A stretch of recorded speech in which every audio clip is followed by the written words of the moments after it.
ஆண்டவரும் இரட்சகருமாகிய இயேசு கிறிஸ்துவின் நாமத்திலே உங்களை வாழ்த்துகிறேன்.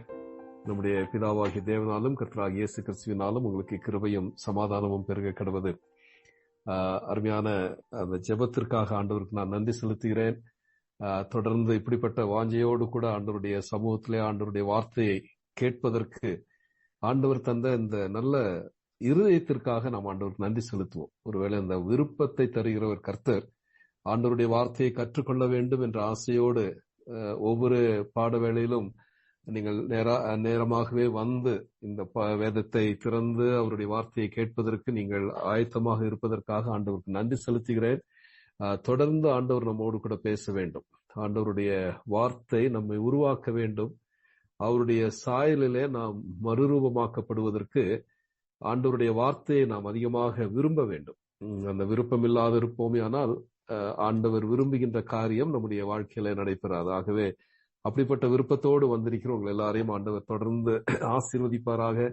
தனிப்பட்ட உங்களுடைய வாழ்க்கையிலும் ஆண்டவரோடு கூட அவருடைய பாதப்படியில் அமர்ந்து ஆண்டவருடைய வார்த்தையை கற்றுக்கொள்ள பரிசுத்த ஆவியானவர் உதவி செய்வாராக. இந்த நாளிலும் அப்போஸ்தலனாகிய பரிசுத்த பவுல் கலாத்தியருக்கு எழுதின அந்த கடிதத்தின் கடைசி பகுதிகளுக்கு நாம் வந்திருக்கிறோம்.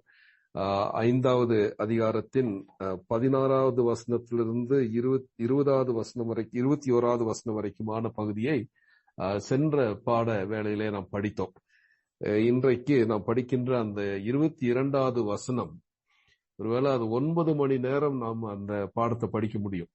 ஏன்னா அந்த அளவிற்கு மிகவும் அர்த்தம் நிறைந்த, அதே நேரத்தில் ஆழமான சத்தியம் நிறைந்த வசனங்கள். ஆனால் நாம் அவ்வளவு நேரம் எடுத்து படிப்பது கடினம். ஆகவே ஆண்டவர் நம்ம எவ்விதமாக வழி நடத்துகிறாரோ அவ்விதமாக அந்த பகுதியை நாம் படிப்போம். இந்த 22, 23 வசனங்கள் இவ்விதமாக கூறப்படுகிறது. ஆவியின் கனியோ அன்பு, சந்தோஷம், சமாதானம், நீடிய பொறுமை, தயவு, நற்குணம், விசுவாசம், சாந்தம், இச்சையடக்கம். இப்படிப்பட்டவர்களுக்கு விரோதமான பிரமாணம் ஒன்றுமில்லை. ஒருவேளை இந்த வசனத்தை நாம் அப்போஸ்தலனாகிய பரிசுத்த பவுல் எழுதும் பொழுது பரிசுத்த ஆவியானவருடைய சித்தாந்தத்தை குறித்த மிக முக்கியமான ஒரு பகுதியை, ஒரு போதனையை அவர் இந்த இடத்துல போதிக்கின்றார். The doctrine of Holy Spirit. அந்த காரியத்தை படிக்கும் பொழுது இந்த வசனங்கள் மிக முக்கியமான ஒரு பகுதியை வகிக்கிறது என்று சொன்னால் அது மிகையாக. எப்படியானால் பரிசுத்த ஆவியானவர் அவருடைய அந்த கனியை நம்முடைய வாழ்க்கையில எவ்வளவு முக்கியமாக அதை தருகிறார் என்பதை குறித்து நாம் சரியான விதத்தில் புரிந்து கொள்ள நாம் அழைக்கப்பட்டிருக்கிறோம். ஒருவேளை இந்த ஆவியின் கனிக்கு இந்த நாட்களிலே அதிகமான முக்கியத்துவத்தை கொடுப்பதை நாம் கேட்பதில்லை. அப்படிப்பட்ட பிரசங்கத்தையும் அதிகமாக கேட்பதில்லை. மாறாக ஆவியின் வரங்களுக்கு அதிகமான முக்கியத்துவத்தை கொடுத்து அதை மிகைப்படுத்தி அதை போதிக்கின்ற ஒரு போதனையை நாம் அறிகிறோம். ஆனால் அது தவறு என்று நான் சொல்ல வரவில்லை. ஆனால் முக்கியத்துவம் எதற்கு கொடுக்கப்பட வேண்டும் என்பதுதான் முக்கியம். ஏனென்றால் ஆவிக்குரிய அந்த வரம் ஆண்டவருடைய விருப்பத்தின்படி ஒவ்வொருவருக்கும் அவரவருடைய தகுதிக்கு தற்ப, இல்லை என்றால் ஆண்டவருடைய விருப்பத்தின்படி அவர் பகிர்ந்து அளிக்கின்ற ஒன்று. அப்படியானால் எல்லாரும் எல்லா வரத்தையும் பெற்றுக்கொள்வது கிடையாது. ஒரே வரத்தை எல்லாரும் பெற்றுக்கொள்வதும் கிடையாது. ஆனால் ஒரே மனிதன் எல்லா வரத்தையும் பெற்றுக்கொள்வது கிடையாது. ஆனால் எல்லாருக்கும் ஆண்டவர் வரத்தை தந்திருக்கிறார். ஆனால் அது ஆண்டவருடைய விருப்பம். அவருடைய விருப்பத்தின்படி அவர் கொடுக்கிறார். ஆனால் ஆவியின் கனி என்பது எல்லா விசுவாசிகளுக்கும் அவருடைய வாழ்க்கையில காணப்பட வேண்டிய ஒன்று. ஒரு விசுவாசியும் ஆவியின் கனியை பெறாதவன் என்று சொல்லிவிட முடியாது. எல்லாரும் இந்த ஆவியின் கனியை பெற்றவர்களாக வாழ வேண்டும். இதற்காகத்தான் பவுல் இந்த இடத்துல இந்த 2 வசனங்களை மிக அழகாக எழுதுகிறார். ஒருவேளை போன பாடத்திலே நாம் படிக்கும் பொழுது அந்த 16வது வசனத்திலிருந்து நாம் படிக்கும் பொழுது அது ஒரு கட்டளை என்று பார்த்தோம். there was a command. ஆண்டவருடைய ஒரு கட்டளை என்ன? ஆவிக்கேற்றபடி நடந்து கொள்ளுங்கள். walk by the spirit. ஆவிக்கேற்றபடி நடந்து கொள்ளுங்கள், ஆவியிலே நடந்து கொள்ளுங்கள். ஆனால் அதே நேரத்தில் அந்த கட்டளையை நாம் பின்பற்றுவதற்கு அங்கே ஒரு முரண்பாடு காணப்பட்டது. there was a conflict. அந்த கான்ஃபிளிக்ட் என்ன என்று சொல்லி நாம் படித்தோம். மாம்சத்திற்கும் ஆவிக்கும் விரோதமான ஒரு போராட்டம். மாம்சம் ஆவிக்கு விரோதமாகவும் ஆவி மாம்சத்திற்கு விரோதமாகவும் இச்சிக்கின்றது. ஆகவே நான் விரும்புகின்ற நன்மையான காரியத்தை செய்ய முடியாதபடி ஆவிக்கு விரோதமாக மாம்சம் போராடுகிறது. அதே நேரத்துல மாம்சத்தின் கிரியைகளை செய்யாதபடி தடுப்பதற்கேற்ற விதத்திலே ஆவியானவர் என்னிலே போராடுகிறார். இப்படிப்பட்ட ஒரு போராட்டம் நிறைந்த ஒரு வாழ்க்கை கிறிஸ்தவ வாழ்க்கை. காரணம், நம்முடைய பாவ சுபாவம் நம்மிடத்திலிருந்து முழுவதுமாக நீக்கப்படவில்லை. ஆகவேதான் நமக்குள்ளாக அந்த போராட்டம் என்று சொல்லி நாம் படித்தோம். அந்த முரண்பாடோடு கூட தொடர்ந்து வருவது ஒரு வேறுபாடு இருந்தது. ஒரு வேறுபாடு, கான்ட்ராஸ்ட். என்ன கான்ட்ராஸ்ட்? மாம்சத்தின் கிரியைகள் வெளியரங்கமாயிருக்கிறேன் என்று சொல்லி அவர் ஒரு பெரிய பட்டியலை போட்டார். அதோடு கூட ஆவியின் கனி என்று சொல்லி தருகிறார். அப்படியானால் மாம்சத்தின் கிரியைகளுக்கும் ஆவியின் கனிக்கும் இருக்கின்ற வேறுபாட்டை தான் பவுல் இந்த வசனங்களிலே வெளிப்படுத்துகிறார். இப்போ போன முறை நாம் படித்த பொழுது அந்த வேறுபாட்டின் ஒரு பகுதியாகிய மாம்சத்தின் கிரியைகள் என்று சொல்லி அதை படித்தோம்.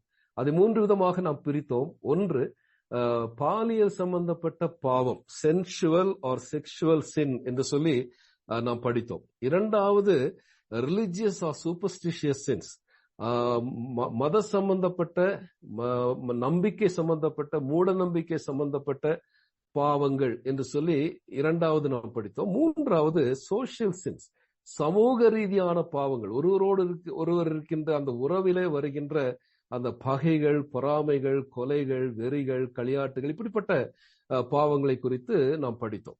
இப்பொழுது அந்த வேறுபாட்டினுடைய அடுத்த பகுதியாக எதிலிருந்து அவர் வேறுபடுத்துகிறார்? மாம்சத்தின் கிரியைகள் வெளியரங்கமாக இருக்கின்றன, ஆனால் ஆவியின் கனியோ என்று சொல்லி அவர் ஆரம்பிக்கின்றார். அப்போ இங்கே நான் பார்க்க வேண்டிய ஒரு வித்தியாசம், மாம்சத்தின் கிரியைகள் அது பன்மையிலே போடப்பட்டிருக்கிறது. ஆனால் ஆவியின் கனிகள் என்று பரிசுத்த ஆவியானவர் பவுலை கொண்டு அங்கு எழுதவில்லை. மாறாக ஆவியின் கனி என்று சொல்லி அவர் எழுதுகிறார். அப்படியானால் இதை எப்படி புரிந்து கொள்வது? அங்கே கூறப்பட்டிருக்கின்ற அந்த அன்பு, சந்தோஷம், சமாதானம், நீடிய பொறுமை, தயவு, நற்குணம், விசுவாசம், சாந்தம், இச்சையடக்கம், இப்படிப்பட்ட இந்த காரியங்கள் எல்லாமே ஒரு கனி. அவைகள் அப்படியானால் நாம் சிந்தித்து விடக்கூடாது. ஆவியின் கனிகள் 9 இருக்கின்றது. ஆகவே இந்த ஆவியின் கனிகள் 9 ஏதாவது ஒன்றோ இரண்டோ என்னிடத்தில் இருந்தால் போதும் என்கின்ற அந்த நிலைமைக்கு ஒரு விசுவாசி வந்துவிடக்கூடாது. மாறாக இந்த முழு கனியும் நம்முடைய வாழ்க்கையில காணப்படும். இதை எவ்விதமாக நாம் புரிந்து கொள்ள வேண்டும் என்று சொன்னால், ஒரு சின்ன உதாரணம் சொல்ல வேண்டும் என்று சொன்னால், ஆரஞ்சு என்கின்ற அந்த கனியை நாம் எடுப்போமே, ஆனால் அதற்குள்ளாக பல சுளைகள் உண்டு. ஆனால் அவைகள் எல்லாமே ஒரே சுவை நிறைந்தவைகள். அங்கு அந்த சுவையில வித்தியாசம் கிடையாது. ஒரே கனி ஆரஞ்சு என்று சொல்கிறோம், ஆனால் அதற்குள்ளாக இருக்கின்ற அந்த சுளைகளினுடைய சுவை அனைத்தும் ஒன்று. ஆனால் பல சுளைகளை கொன்ற ஒரு பழம் ஆரஞ்சு என்று சொல்கிறோமே, அவ்விதமாக பரிசுத்த ஆவியானவருடைய கனி, ஆவியின் கனி என்பது ஒன்று. ஆனால் அவைகளில அந்த கனியில பலவிதமான சுளைகள் உண்டு, இல்லை கிளஸ்டர்ஸ் என்று சொல்கிறோமே, அப்படிப்பட்ட விதத்திலே தான் நாம் புரிந்து கொள்ள வேண்டும். அப்படியானால் இந்த ஆவியின் கனி என்கின்ற இந்த போதனை மிக மிக முக்கியமான ஒன்று. அதை நாம் உதாசீனப்படுத்தி விடவே கூடாது. ஒருவேளை தனிப்பட்ட விதத்திலே நீங்கள் என்னிடத்திலே ஒரு கேள்வி கேட்பீர்களே, ஆனால் நீங்கள் ஆவிக்குரிய வரத்தை அதிகமாக விரும்புகிறீர்களா, இல்லை என்றால் ஆவிக்குரிய கனியை விரும்புகிறீர்களா என்று கேட்பீர்களே, ஆனால் ஆவிக்குரிய கனி என்றுதான் கூறுவேன். காரணம், இந்த வரம் என்பது நாம் எந்த விதத்தில் அதை குறைத்து பேசிவிடக்கூடாது. ஆனால் வரம் மற்றவர்கள் தனக்கு தானே பயன்படுகின்ற ஒன்று, தனக்கு தானே தன்னுடைய பக்தி விருத்திக்கு ஏதுவாக அது பயன்படுத்தப்படுகிறது. ஆனால் கனி என்பது மற்றவர்களுக்கு தான் பயன்படும். பலமுறை இதை கூறியிருக்கிறேன் என்று சொல்லி நம்புகிறேன். ஒரு மரத்தில் ஒரு கனி இருக்கிறது என்று சொன்னால் அந்த கனி அந்த மரத்திற்கு பயனுள்ளதாக நாம் பார்க்க முடியும். அப்கோர்ஸ் விதைக்கு பயன்படுத்தப்படுகிறது. மாறாக அந்த கனி அனைத்துமே மற்றவர்களுக்கு தான் பயன்படுகிறது. அப்படியானால் ஒரு கிறிஸ்தவனுடைய வாழ்க்கையில, ஒரு விசுவாசியினுடைய வாழ்க்கையில பரிசுத்த ஆவியினாலே அந்த மனிதன் நடத்தப்படும் பொழுது, இல்லையென்றால் ஆவியிலே அந்த மனிதன் நடக்கும் பொழுது, அந்த மனிதனுடைய வாழ்க்கை மற்றவர்களுக்கு பயனுள்ளதாக இருக்க வேண்டும். பயனுள்ள ஒரு கிறிஸ்தவ வாழ்க்கை, பயனுள்ள ஒரு கிறிஸ்தவ வாழ்க்கை இன்று அதுதான் மிக முக்கியம். என்னுடைய வாழ்க்கையில ஒருவேளை பல ஆண்டுகள் என்னுடைய விசுவாச வாழ்க்கையை நான் கடந்து போயிருக்க முடியும். ஆனால் என்னுடைய ஆவிக்குரிய வாழ்க்கையிலே நான் பயனற்றவனாக வாழ்ந்து கொண்டிருக்கிறேன் என்று சொன்னால் அதிலே அர்த்தமே கிடையாது. அப்படியானால் இந்த கனி என்னுடைய வாழ்க்கையில காணப்பட வேண்டும். இந்த கனியற்ற ஒரு வாழ்க்கையை நான் வாழ்வேனே, ஆனால் அது பயனற்றது. அப்படியானால் இந்த கனியை நான் எப்படி பெற்றுக்கொள்கிறேன், இது நாம் நன்றாக புரிந்து கொள்ள வேண்டும். ஒருவேளை நான் பாவ சுபாவத்துல அந்த கனியை நான் உற்பத்தி பண்ண முடியாது. ஏனென்றால் எனக்குள்ளாக இருக்கின்ற பாவ சுபாவம் இயற்கையான என்னுடைய அந்த சுபாவத்திலிருந்து இங்கே கூறப்பட்ட அந்த ஆவியின் கனியை நாம் பெற்றுக்கொள்ள முடியும். ஆகவேதான் ஆவியானவர் மிக தெளிவாக அந்த ஆவியின் கனி என்று கூறுகிறார். மாம்சத்தின் கனி கிடையாது. ஏனால் மாம்சத்தின் கிரியைகள் எல்லாமே வெளியரங்கமாக இருக்கின்றன.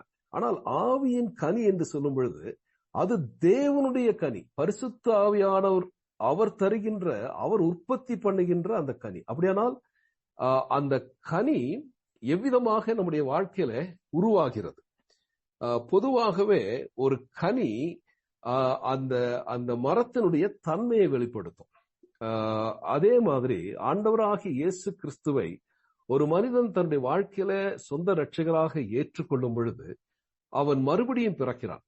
அப்போ ஆண்டவர் நிக்கோதேயுவிடத்தில் கூறும்பொழுது கூறுகிறார், ஒருவன் ஆவியினாலும் ஜலத்தினாலும் பிறவாவிட்டால் அவன் தேவனுடைய ராஜ்யத்திலே பிரவேசிக்க மாட்டான் என்று மிக தெளிவான ஒரு போதனை ஆண்டவர் தருகிறார். பரலோக ராஜ்யத்திலே ஒரு மனிதன் பிரவேசிக்க வேண்டும் என்று சொன்னால் அவன் மறுபடியும் பிறக்க வேண்டும். அது ஆவியினாலே அவன் பிறக்க வேண்டும். ஆகவேதான் ஆண்டவர் ஆகிய இயேசு கிறிஸ்து யோவான் எழுதின சுவிசேஷம் 1வது அதிகாரத்தின் 12வது வசனத்துல அவருடைய நாமத்தின் மேல் விசுவாசம் உள்ளவர்களாக இவரை ஏற்றுக்கொண்டவர்கள் எத்தனை பேர்களோ அத்தனை பேர்களும் தேவனுடைய பிள்ளைகளாக முடிய அவர்களுக்கு அதிகாரம் கொடுக்கப்பட்டது என்று சொல்லி 13வது வசனத்தில் அவர் கூறுகிற ஒரு காரியம், அவர்கள் இரத்தத்தினாலாவது மாம்ச சித்தத்தினாலாவது புருஷனுடைய சித்தத்தினாலாவது பிறவாமல் தேவனாலே பிறந்தவர்கள், they are born of God என்று சொல்லி வாசிக்கிறோம். அப்போ ஒரு மனிதன் தேவனுடைய குடும்பத்திற்குள்ளாக பிறக்கிறான் என்றால் அவன் தேவனால் பிறப்பிக்கப்படுகிறான். தேவனால் பிறப்பிக்கப்படுகிறான் என்று சொன்னால் தேவனுடைய குணத்தை அவன் பெற்றுக்கொள்கிறான். அவனுக்குள் ஆண்டவருடைய வித்து காணப்படுகிறது. ஆண்டவருடைய with, the seed of God is in himself. அவனுக்குள்ளாக அந்த தேவனுடைய வித்து இருக்கிறபடினாலே அந்த வித்து வளர வேண்டும். அது ஒரு மரமாகி அதுல பூ பூத்து அது காய் காய்த்து அது கனியாக மாற வேண்டும். அப்படியானால் அந்த தேவனுடைய குணாதிசயங்களை இந்த மனிதன் தன்னுடைய வாழ்க்கையில வெளிப்படுத்த வேண்டும். அந்த கனிதான் ஆவியின் கனி என்பது. தேவனுடைய குணாதிசயத்தை ஒரு மனிதன் தன்னுடைய வாழ்க்கையில வெளிப்படுத்துவது ஆவியின் கனியை அவன் தன்னுடைய வாழ்க்கையில பெற்றிருப்பதன் மூலமாக. ஆண்டவர் இதை விரும்புகிறார். கனியற்ற ஒரு கிறிஸ்தவ வாழ்க்கையை ஆண்டவர் எந்த இடத்திலும் அவர் அதை உற்சாகப்படுத்துவதே கிடையாது. ஒவ்வொரு தேவனுடைய பிள்ளையும் கனி நிறைந்தவனாக வாழ வேண்டும் என்று சொல்லி ஆண்டவர் விரும்புகிறார். அப்படியானால் இந்த ஆண்டவர் கூறுகிறாரே ஆவியின் கனி என்று சொல்லி 9 விதமான ஆண்டவருடைய அந்த குணாதிசயத்தை அந்த பகுதியில வாசிக்கும் பொழுது இதை 3 பிரிவுகளாக பிரித்து நாம் படிப்பது நல்லது. ஒன்று, தேவனுக்கு சம்பந்தப்பட்ட 3 குணாதிசயங்கள். தேவனிடத்திலிருந்து பெறப்பெறுகின்ற காட் வேர்ட் என்று சொல்கிறோமே, அப்படிப்பட்ட தேவனிடத்திலிருந்து பெற்றுக்கொள்கிற தேவனுடைய குணாதிசயங்கள், இவை எல்லாமே தேவனுடைய குணங்கள். அவைகளில 3 காரியங்கள். முதல் 3 அன்பு, சந்தோஷம், சமாதானம். இதை 3ஐயும் காட் வேர்ட் என்று சொல்லி நாம் அழைக்க முடியும். இரண்டாவது 3 மனிதனோடு இருக்கின்ற உறவுகளிலே வருகின்ற அந்த குணாதிசயங்கள், தேவனுடைய குணத்தை பிரதிபலிக்கின்ற குணாதிசயங்கள். அவைகள் என்று பார்க்கும் பொழுது நீடிய பொறுமை, தயவு, நற்குணம். இது 3மே மனிதனோடு மனிதன் அவன் கொள்ளுகின்ற உறவிலே வெளிப்பட வேண்டிய குணங்கள். மூன்றாவது, தனிப்பட்ட நம்முடைய வாழ்க்கையில, நம்முடைய உள்ளான வாழ்க்கையில காணப்பட வேண்டிய கனி. ஒன்று விசுவாசம், இன்னொன்று சாந்தம், அடுத்தது நீடிய பொறுமை. இப்படியாக 3 தலைப்புகளாக நாம் இதை படித்துக் கொள்வோமேயானால் இந்த கனியை குறித்த தெளிவாக நாம் புரிந்து கொள்ள முடியும். முதலாவது காட் வேர்ட் ஃப்ரூட் என்று சொல்லுவோமே, இல்லை என்றால் தேவனிடத்திலிருந்து தேவனுக்கு நேரான காரியங்கள் என்று சொல்லி பார்க்கும் பொழுது முதலாவதாக பவுல் அன்பை குறித்து கூறுகிறார். லவ், அன்பு. அப்படியானால் எல்லாவற்றை காட்டிலும் மிக உயர்ந்தது அன்பு என்று சொல்லி ஏற்கனவே பவுல் 1 கொரிந்தியர் 13வது அதிகாரத்துல மிக தெளிவாக அவர் கூறுகிறார். அங்கே நம்பிக்கை, விசுவாசம், அன்பு இவைகள் இருக்கிறது. இவைகளில அன்பு என்றென்றைக்கும் நிலைத்து நிற்கக்கூடிய ஒன்று, அது பிரதானமானது என்று சொல்லி அவர் அந்த இடத்துல போதித்து அன்பை குறித்து ஒரு அழகான ஒரு விளக்கத்தை தருகிறார். தயவு செய்து நீங்கள் இந்த பாடம் முடிந்த பின்பு நேரம் இருக்கும் பொழுது அந்த 1 கொரிந்தியர் 13வது அதிகாரத்தை நன்றாக நேரம் எடுத்து படியுங்கள். அப்படியானால் இந்த அன்பு என்னுடைய வாழ்க்கையில எவ்விதமாக ஒரு கனியாக காணப்படுகிறதா இல்லையா என்பதை நாம் ஒருவேளை அதன் மூலமாக நாம் விளக்கமாக புரிந்து கொள்ள முடியும். அப்போ இந்த அன்பு நம்மிடத்திலே காணப்பட வேண்டும், இந்த அன்பாகிய கனி நம்மிடத்திலே காணப்பட வேண்டும் என்று சொன்னால் எவ்விதமான அன்பு இது? ஒருவேளை ஏற்கனவே நாம் படித்திருக்கிறோம். 4 விதமான அன்பை கிரேக்க மொழியிலே நாம் பார்க்க முடியும். ஒன்று ஈராஸ் என்கின்ற அந்த சுயத்திற்கு திருப்தி அளிக்கக்கூடிய அப்படிப்பட்ட ஒரு அன்பு. இரண்டாவது ஃபிலியோ என்கிறோம், சகோதர அன்பு. மூன்றாவது ஸ்டார்கே என்று சொல்கிறோம், பெற்றோர்கள் பிள்ளைகள் பெற்றோர்களிடத்தில் காணப்படுகின்ற அன்பு. நான்காவது அகப்பே லவ் என்று சொல்கிறோம். அதுதான் எங்கெல்லாம் வேதத்திலே அன்பு என்கின்ற வார்த்தை வருகிறதோ, கடவுளுடைய அன்பை குறித்து எங்கெல்லாம் வாசிக்கிறோமோ அங்கே இந்த அகப்பே என்கின்ற அந்த அன்பை குறித்து தான் கூறப்படுகிறது. ஏற்கனவே ஆண்டவருடைய அந்த நியாயப்பிரமாணமும் தீர்க்க தரிசனமும் என்று சொல்லி அந்த பாடத்தை நாம் படித்த பொழுது இதை மிக தெளிவாக படித்தோம் என்று நம்புகிறேன். அதுல எனக்கு மிகவும் பிடித்தமான அந்த அகப்பே லவ் என்கின்ற அந்த அன்பினுடைய அந்த அந்த அந்த ஒரு விளக்கம், the greatest and the noblest kind of love that sees something infinitely precious in its object. அதுதான் தேவனுடைய அந்த அகப்பே லவ் என்கின்ற அந்த அன்பிற்கான ஒரு விளக்கம். தேவன் செலுத்துகின்ற மிகப்பெரிய உன்னதமான மேன்மையான அந்த அன்பு, யாரிடத்தில் அந்த அன்பு செலுத்தப்படுகிறதோ அந்த நபரை எல்லையில்லாத விலை மதிப்பு மிக்க ஒருவராக அவர் காண்கிறார். ஆகவேதான் நானும் நீங்களும் இன்று விதமாக உட்கார்ந்து கொண்டிருக்கின்றோம். கெட்டு போக வேண்டியவர்கள் நாம், தொலைந்து போக வேண்டியவர்கள் நாம், நம்பிக்கையற்றவர்களாக வாழ்ந்த நம்மை ஆண்டவர் தம்முடைய அன்பினாலே சந்தித்தார். அது நிபந்தனையற்ற அவருடைய அன்பு, எந்த விதமான நிபந்தனையும் இல்லாதபடி தன்னையே தியாகமாக நமக்கு தந்த அவருடைய இரத்தத்தினாலே நம்மை மீட்டெடுத்து நாம் கெட்டு போகக்கூடாது என்பதற்காக அவர் தன்னையே ஒப்பு கொடுத்த அந்த அன்பு செலுத்த முடியாத நம்மிடத்துல, எந்த விதத்திலும் தகுதி இல்லாத நம்மிடத்துல அவர் செலுத்தின அந்த அன்பினுடைய பெருக்கம், அந்த அன்பினுடைய மிகுதி, அதை சிலுவையிலே நாம் காண்கிறோம். அங்கே இருந்துதான் இந்த அன்பினுடைய ஆரம்பம். கர்த்தர் தேவன் அன்பாயிருக்கிறார், அது கடவுளுடைய சுபாவம். அந்த சுபாவத்தை தான் ஆண்டவர் நம்மளே இருக்க வேண்டும் என்று சொல்லி விரும்புகிறார். இது எப்படி சாத்தியம்? இந்த அன்பிற்கு நேராக நான் கவரப்படவில்லை என்று சொன்னால், இந்த அன்பிற்கு நேராக நான் வழிநடத்தப்படவில்லை என்று சொன்னால், இந்த அன்பை என்னுடைய வாழ்க்கையில ருசி பார்க்கவே முடியாது. ஆண்டவருடைய அன்பை நான் பெற்றுக்கொள்ளவே முடியாது. தனிப்பட்ட விதத்திலே என்னுடைய வாழ்க்கையிலே என்னுடைய பாவத்தை ஆண்டவர் மன்னித்தார். அவர் என்னிடத்திலே அன்பு கூர்ந்த தம்முடைய மிகுதியான அன்பினாலே அவர் என்னை ரட்சித்தார். இவ்விதமாக தான் பவுல் எழுதுகிறார். எபேசியர் 2வது அதிகாரத்துல 4வது வசனத்துல அவர் கூறும்பொழுது, தேவனோ இரக்கத்தில் ஐஸ்வர்யம் உள்ளவராய் நம்மிடத்திலே அன்பு கூர்ந்த தம்முடைய மிகுதியான அன்பினாலே அக்கிரமத்திலே மரித்து கிடந்த நம்மை உயிர்ப்பித்தார், கிருபையினாலே ரட்சிக்கப்பட்டீர்கள் என்று சொல்லி அந்த இடத்துல அவர் மிகுதியான தேவனுடைய அன்பை குறித்து கூறுகிறார். இந்த அன்பு நம்மை சந்தித்திருக்க வேண்டும். அந்த அன்பை சந்தித்ததினாலேதான் நாம் ஆண்டவரிடத்தில் அன்பு செலுத்துகிறோம். அப்படியானால் இந்த ஆண்டவரிடத்திலே அன்பு செலுத்துவதற்கு காரணம் பரிசுத்த ஆவியானவர். இதை எவ்விதமாக நான் கூறுகிறேன்? ரோமருக்கு அப்போஸ்தலனாகிய பரிசுத்த பவுல் எழுதும் பொழுது 5வது அதிகாரத்தின் 5வது வசனம், ரோமர் 5:5 அவர் என்ன கூறுகிறார்? மேலும் நமக்கு அருளப்பட்ட பரிசுத்த ஆவியினாலே தேவ அன்பு நம்முடைய இருதயங்களில் ஊற்றப்பட்டிருக்கிறபடியால் என்று கூறுகிறார். அருமையானவர்களே, இந்த வேளையில, ராத்திரி வேளையில கேட்கப்பட வேண்டிய கேள்வி என்ன தெரியுமா? என்னுடைய உள்ளத்திலே இந்த தேவனுடைய அன்பை பரிசுத்த ஆவியானவர் ஊற்றி இருக்கிறாரா என்பதுதான் கேள்வி. ஊற்றி இருக்கிறார். அது அருமையான ஒரு வார்த்தை. God has poured out, the Holy Spirit has poured out God's love into my heart என்று சொல்லி அங்கே வாசிக்கிறோம்.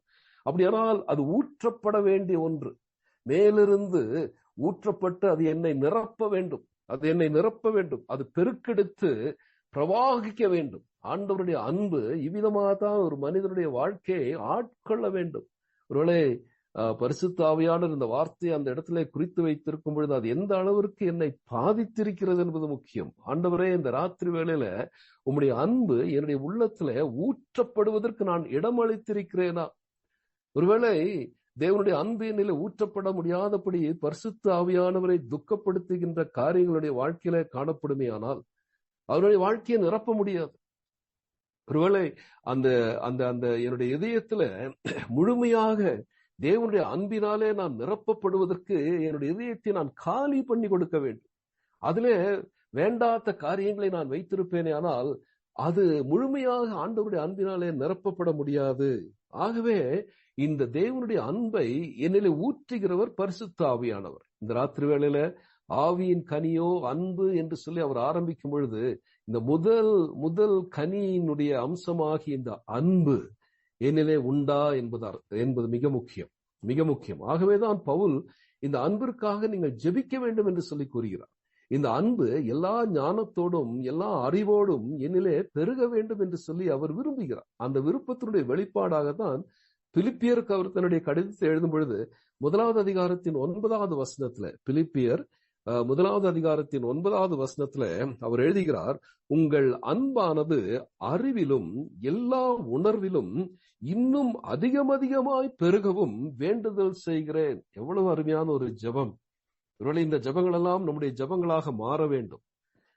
நான் அடிக்கடி விரும்புகிற அதே நேரத்துல சொல்லுகின்ற ஒரு காரியம், நம்முடைய ஜெபங்கள் ஆண்டவருடைய வார்த்தையோடு இசைந்து செல்ல வேண்டும். அருமையான தேவனுடைய மனிதன் பவுல் அவர் ஏறெடுத்த ஜெபங்களை எல்லாம் வாசிக்க வேண்டும், அவைகளெல்லாம் தியானிக்க வேண்டும். அந்த ஜெபங்களை எல்லாம் நம்முடைய ஜெபங்களாக நாம் மாற்றிக்கொள்ள வேண்டும். மிகவும் ஆவிக்குரிய விதத்திலே ஆழமான ஜெபங்கள். அவர் என்ன கூறுகிறார்? உங்கள் அன்பானது அறிவிலும் எல்லா உணர்விலும். It's not a blind love. அது நம்முடைய மனதை பாதிக்க வேண்டும், நம்முடைய ஞானத்தை பாதிக்க வேண்டும், நம்முடைய அறிவை பாதிக்க வேண்டும். எல்லா அன்பானது அறிவிலும் எல்லா உணர்விலும் அது பெருக வேண்டும், இன்னும் அதிகமாய் பெருக வேண்டுமா. அருமையானவர்களே, இந்த வாஞ்சை நமக்கு அவசியம். இந்த அன்பு ஆண்டவரிடத்திலிருந்து வருகிறது. தேவன் அன்புள்ளவராயிருக்கிறார். அவருடைய குணம் அன்பு. அப்படியானால் அவரை பின்பற்றுகிறேன், அவருடைய பிள்ளை என்று அழைக்கப்படுகிற நானும் நீங்களும் இந்த அன்பினாலே நிரப்பப்படுவதற்கு நாம் இடமளிக்க வேண்டும். இந்த கனி நம்மளே சுவை மிகுந்ததாக மாற வேண்டும், அன்பினாலே நிரப்பப்பட வேண்டும். ஆகவேதான் ஆண்டவர் அந்த கட்டளையை நமக்கு கட்டளையிட்டார். உன் தேவனாகிய கர்த்தரிடத்தில் உன் முழு இருதயத்தோடும், உன் முழு மனதோடும், உன் முழு ஆத்மாவோடும், உன் முழு பலத்தோடும் அன்பு கூறுவாயாக என்பதே பிரதான கற்பனை. ஒருவேளை ஆண்டவருடைய அன்பு என்னுடைய உள்ளத்தை நிரப்பி இருக்குமேயானால் இந்த ஆண்டவரிடத்துல நான் அன்பு செலுத்துவேன் முழு இருதயத்தோடும். அங்கே வேற எந்த விதமான காரியத்திற்கும் அங்கு இடமில்லை. முழுமையாக ஆண்டவரிடத்துல அன்பு செலுத்துகிறேன். இதற்கு ஒப்பாயிருக்கிற 2ஆம் கற்பனை, உன்னிடத்திலே நீ அன்பு கூறுவது போல பிறனிடத்திலும் அன்பு கூறுவாயாக. இந்த கற்பனையை அன்பை அடிப்படையாக தான் கொண்டிருக்கிறது. ஆகவே இப்படிப்பட்ட அன்பை ஆண்டவர் என்னிலே இன்னும் அதிகமாக நான் பெருகுவதற்கு, அவருடைய அன்பு என்னிலே ஊற்றப்படுவதற்கு, நான் நிரப்பப்படுவதற்கு, அது நிரம்பி வழியும்படியாக அது என்னால் விவரிக்க முடியவில்லை.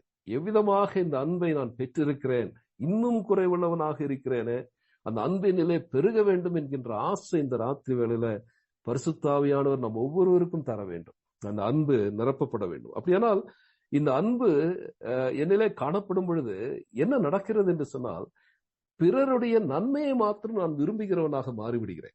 மற்றவருடைய நன்மைக்காகவே நான் விரும்புகிறேன். இந்த அன்பு அப்படியாக என்ன உருவாக்க வேண்டும். மற்றவருடைய நன்மைக்காக அதை நான் விரும்ப வேண்டும்.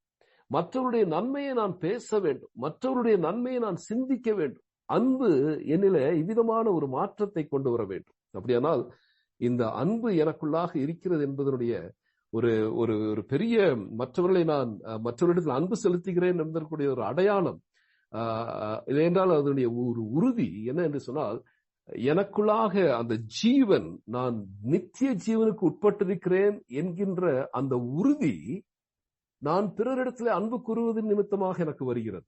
ஒருவேளை என்னிடத்துல நீங்கள் கேட்க முடிவது, எவ்விதமாக நீங்கள் கூறுகிறீர்கள் என்று சொல்லி.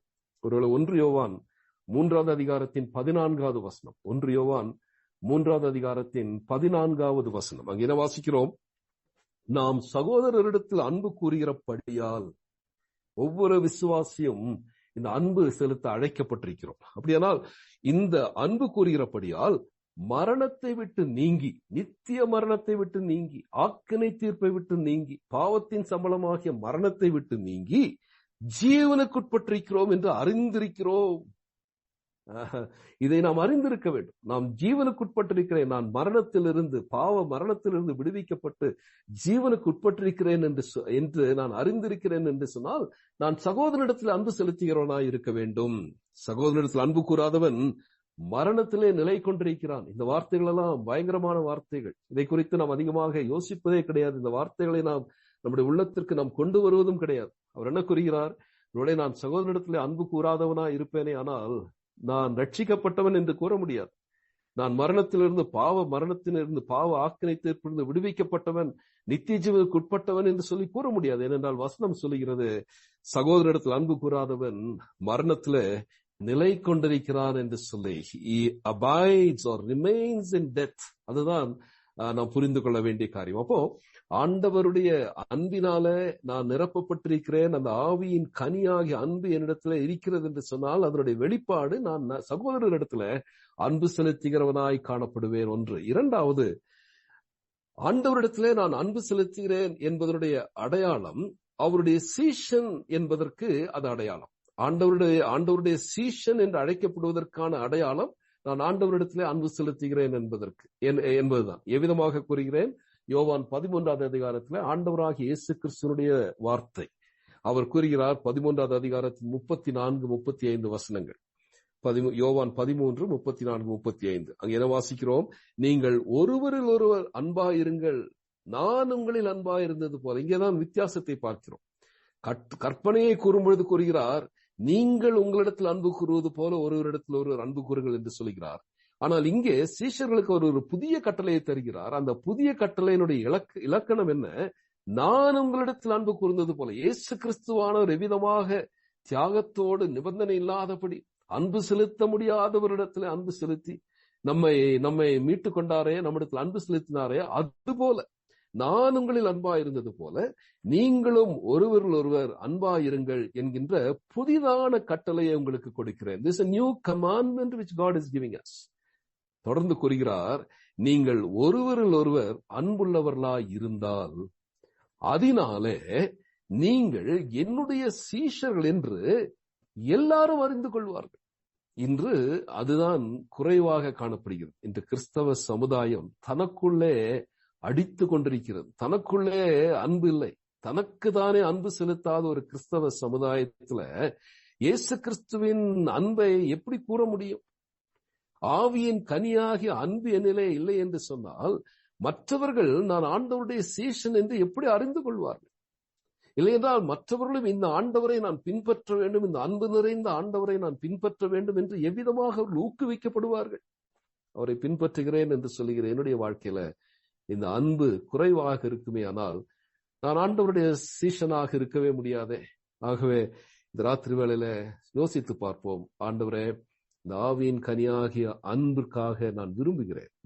குறைவுள்ளவன் சுவாமி, ஒத்துக்கொள்வோம். ஆண்டவரே, என்னிலே குறைவுண்டு, அன்பிலே குறைவுள்ளவன். ஆனால் பரிசுத்த ஆவியான தேவனுடைய அன்பை என்னிலே ஊற்றுகிறார் என்று சொல்லி இப்படி வசனம் சொல்லும் பொழுது அது உண்மையான வசனம், அது பொய்யல்ல. அப்படியானால் அது என்னை பொறுத்த மட்டும் அது நடந்திருக்கிறதா, நடைபெற்றுக் கொண்டிருக்கிறதா? ஒவ்வொரு நாளும் ஆண்டவரே உம்முடைய அன்பினாலே நான் நிரப்பப்பட வேண்டுமே. ஒவ்வொரு நாளும் இந்த அன்பினாலே நான் சகோதரரிடத்தில் அன்பு செலுத்தும் பொழுது நான் ஜீவனுக்குட்பட்டிருக்கிறேன் என்கின்ற அந்த நிச்சயம் என்னிலே உருவாக வேண்டுமே.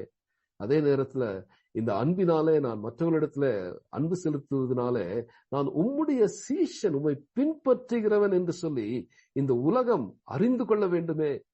அந்த உலகம் அறியாமல் போவதற்கு, இயேசு கிறிஸ்துவை அறியாமல் போவதற்கு என் வாழ்க்கையில் காணப்படுகின்ற அன்பு தாழ்ச்சி தடையாக இருக்குமே. ஆனால் ராத்திரி வேளையிலே நமக்கு சமர்ப்பிக்கிறேன் என்று சொல்லி ஒருவேளை நாம் ஜெபிப்போமே ஆனால், அந்த அன்பிற்காக நம்மை அர்ப்பணிப்போமே ஆனால், இந்த பாட வேளை நம்மை பொறுத்த மட்டும் பயனுள்ளதாக இருக்கும். பரிசுத்த ஆவியானவர் மகிமை அடைவார். அடுத்தபடியாக அவர் கூறுகின்ற ஒரு குணாதிசயம் சந்தோஷம். இந்த சந்தோஷம் என்று சொல்லும் பொழுது அது ஏதோ ஒரு சூப்பர் நேச்சுரல் ஜாய் என்று சொல்லி நாம் கருதிவிடக் கூடாது. அது ஏதோ யாரோ ஒரு சிலருக்கு கிடைக்கக்கூடிய ஒரு சந்தோஷம், இல்லை என்றால் அது ஒரு நம்மால் அனுபவிக்க முடியாத ஒன்று என்று சொல்லி நாம் நினைத்து விடக்கூடாது. சந்தோஷம், ஜாய், அது நம்முடைய சூழ்நிலைகளை சார்ந்திருப்பது அல்ல. சந்தோஷம் தமிழ்ல அந்த வார்த்தையை நான் எப்படி பயன்படுத்த வேண்டும் என்று எனக்கு சொல்லி தெரியல. மகிழ்ச்சி, சந்தோஷம் என்று 2 வார்த்தைகள் உண்டு. ஆங்கிலத்துல கிளாட்னஸ் என்றால் ஜாய் ஆர் ஹாப்பினஸ் என்று சொல்லுகிறோம். Happenings, as we all know, it all depends on the happenings. நம்மை சுற்றிலும் நடக்கின்ற காரியங்களை சார்ந்து வருவது சந்தோஷம். ஆனால் மகிழ்ச்சி என்பது வித்தியாசமானது. மகிழ்ச்சி என்பது அது எந்த விதத்திலும் அதை தாக்கிவிட முடியாது. எந்த விதத்திலும் அந்த மகிழ்ச்சி அசைக்க முடியாத ஒன்று. ஏனென்றால் இந்த மகிழ்ச்சியை நாம் தேவனிடத்திலிருந்து பெற்றுக்கொள்கிறோம். நான் கூறுவதற்கு என்ன ஆதாரம் என்று சொல்லி கேட்போமே, ஆனால் யோவான் 15:11 யோவான் 15:11 இதுல ஆண்டவராகிய இயேசு கிறிஸ்து கூறுகிறார், என்னுடைய சந்தோஷம். அங்கே எப்படி தேவனுடைய அன்பை பரிசுத்த ஆவியானவர் நம்முடைய உள்ளத்திலே ஊற்றுகிறாரோ, அவ்விதமாக இந்த சந்தோஷமும் தேவனுடைய சந்தோஷம், என்னுடைய சந்தோஷம். அவ்விதமாகத்தான் ஆண்டவர் கூறுகிறார், என்னுடைய சந்தோஷம் உங்களில் நிலைத்திருக்கும் படிக்கும். அப்படியானால் இந்த ஆவியின் கனியாகிய சந்தோஷம் நிலைத்திருக்கக்கூடிய ஒன்று, வந்து போகின்ற ஒன்று அல்ல, அது நிலைத்திருக்கக்கூடிய ஒன்று. உங்க சந்தோஷம் உங்களில் நிலைத்திருக்கும் படிக்கும், உங்கள் சந்தோஷம் நிறைவாயிருக்கும் படிக்கும். அது குறைவான ஒன்று அல்ல. நிலைத்திருக்கக்கூடிய சந்தோஷம், குறைவற்ற சந்தோஷம். இதுதான் ஆண்டவருடைய சந்தோஷம். இதுதான் ஆவியின் கனி.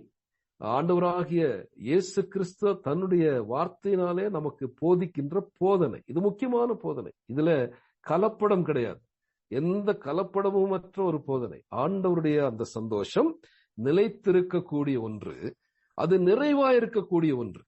அப்போ இன்று கேள்வி என்ன, என்னுடைய உள்ளம் இந்த இயேசு கிறிஸ்துவனுடைய அந்த சந்தோஷத்தினாலே நிறைந்திருக்கிறதா என்றுதான். அநேக நேரத்துல சோர்வு அடைந்து விடுகிறோம்ல, அநேக நேரத்துல நம்மை சுற்றிலும் நடக்கின்ற காரியங்கள், தனிப்பட்ட வாழ்க்கையில நடைபெறுகிற காரியங்கள், இவைகள் என்னுடைய சந்தோஷத்தை குலைத்து விடுமையானால் திரும்பவும் ஆவியினாலே நான் நடத்தப்படுகிறேனா என்பதுதான் ஒரு கேள்விக்குறியாக மாறிவிடுகிறது. ஆபகூக் தீர்க்கதரிசி இதை மிக அழகாக கூறுகிறது. இதெல்லாம் நமக்கு தெரிந்த வசனங்கள் தான்.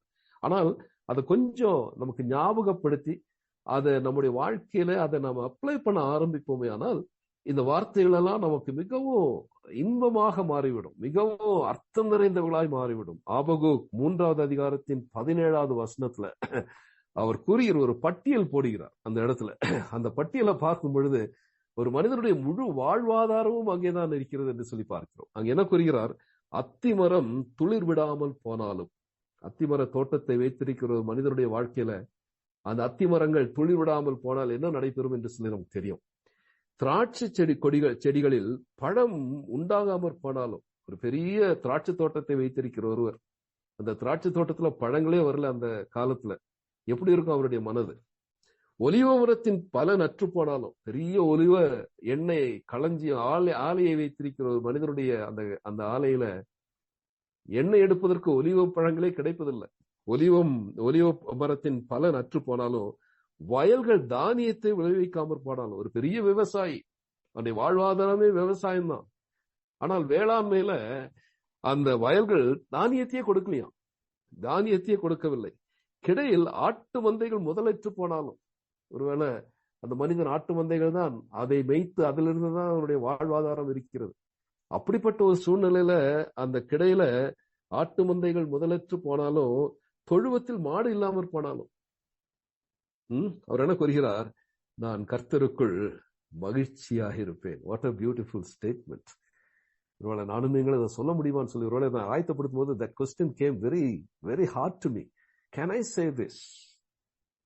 Can I say this? I claim myself to be a child of God. I claim myself to be a minister of God. I claim myself to be a disciple of Christ. I claim myself to be a believer. ஆனா இவைகளெல்லாம் என்னுடைய வாழ்க்கையில நடந்தால், நடக்காமல் இருக்கட்டும், ஒருவேளை நடந்தால், can I say I will rejoice in the Lord? கர்த்தருக்குள் மகிழ்ச்சியாயிருப்பேன். அவர் கூறுகிறார் தொடர்ந்து, என் ரட்சிப்பின் தேவனில் களி கூறுவேன். அதுதான் ஆதாரம், அதுதான் ஆதாரம். இவைகளெல்லாம் நிரந்தரமற்றவைகள், இவைகளெல்லாம் கடந்து போகக்கூடியவைகள். என்றென்றும் நிற்கின்ற அந்த ரட்சிப்பு, அந்த ரட்சிப்பின் தேவனில் நான் களி கூறுகிறேன். இதுதான் ஆதாரம். நான் ரட்சிக்கப்பட்டேன், பாவத்திலிருந்து மீட்கப்பட்டேன். அந்த சந்தோஷத்தை ஆண்டவர் தருகிறார். ஆகவேதான் தாவீது தன்னுடைய வாழ்க்கையில அந்த ரட்சணத்தின் அனுபவத்திலிருந்து அவன் கீழே விழுந்த பொழுது, அந்த மனிதன் பாவம் செய்த பொழுது தேவனால் உணர்த்தப்படுகிறார். பரிசுத்த ஆவியானவர் தீர்க்கதரிசியை கொண்டு அந்த மனிதனிடத்திலே பேசும் பொழுது ஆண்டவரோடு கூட ஒப்புரவாகிறார். அதனுடைய விளைவுதான் சங்கீதம் 51. அதுல அவர் 12வது வசனத்தில் அவர் கூறுகிற அருமையான ஒரு வார்த்தை உண்டு. ரட்சிப்பின் சந்தோஷத்தை எனக்கு திரும்பத்தார். அப்படியானால் இந்த சந்தோஷத்தினுடைய ஆதாரம் ரட்சிப்பு, விடுதலை.